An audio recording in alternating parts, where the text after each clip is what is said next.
it was obvious, I think it was even confirmed a couple of weeks ago, that we were going to be getting a final chapter, and honestly it did feel that it was time for Dr. Stone to kind of enter its final arc and to kind of wrap up. Of course there are going to be spoilers for the manga, so click away if you don't want spoilers.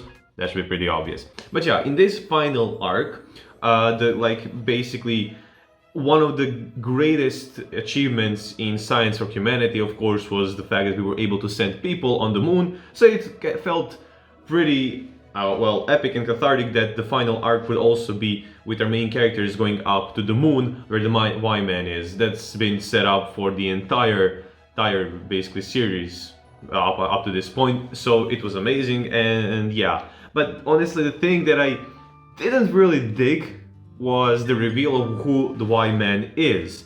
And by that extension, even the final chapter, aka the ending, also kind of basically fell flat short. I don't know. So basically just revealed that Y-Man is just basically every single one of those petrification devices put together as kind of a hive mind consciousness, and that they are of the alien species and are basically looking for other species in universe to make them immortal. Now, making them the Petri beam devices alien, it's not. I don't have any problem with that, since this is an extremely advanced levels of technology to basically become immortal. So make them alien, no problem. It was always kind of said that like Senko and the others are working as scientists with the knowledge they have from the past, but these Petri beams are kind of out of this world, even since chapter 1, like, that was pretty obvious. I don't really have the problem with that. The problem I do have is that this final confrontation, like after they set on the moon, that's honestly amazing. Like the moment, of course, the arc of the manga itself, always amazing, takes your breath away, and this moment of Senko and the crew coming to the moon, just breathtaking.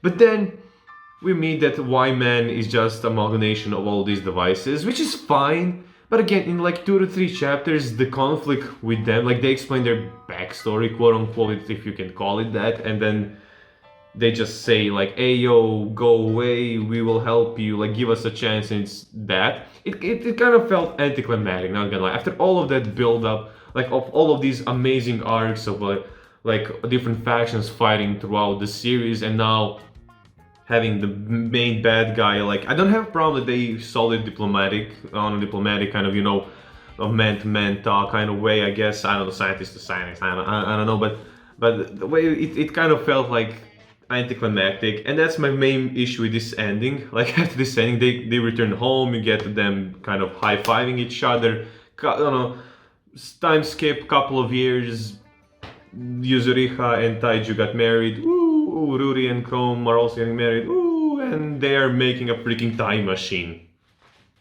And then the series just ends. Again, it's a fine ending. It doesn't really leave anything like kind of unfinished, but it's also extremely like anticlimactic and kind of boring.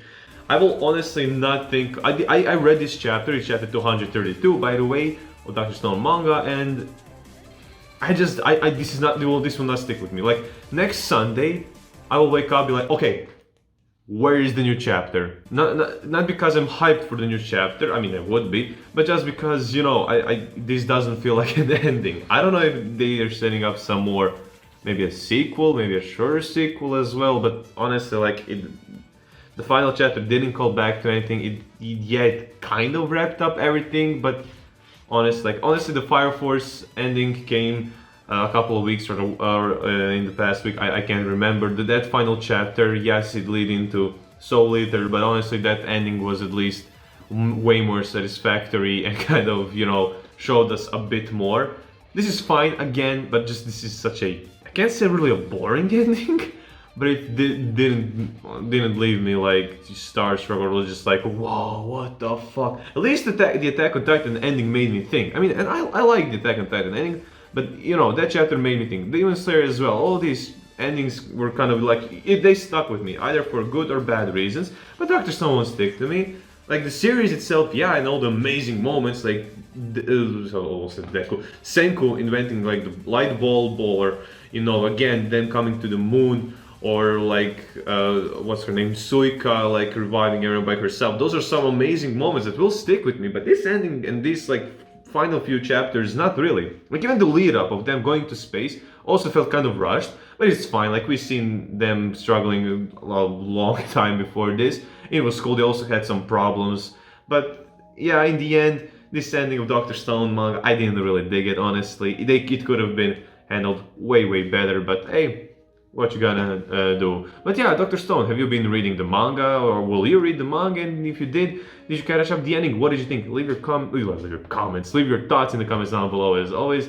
And yeah, as always, thank you so much for watching this video, and I hope to see another one. Stay strong, guys.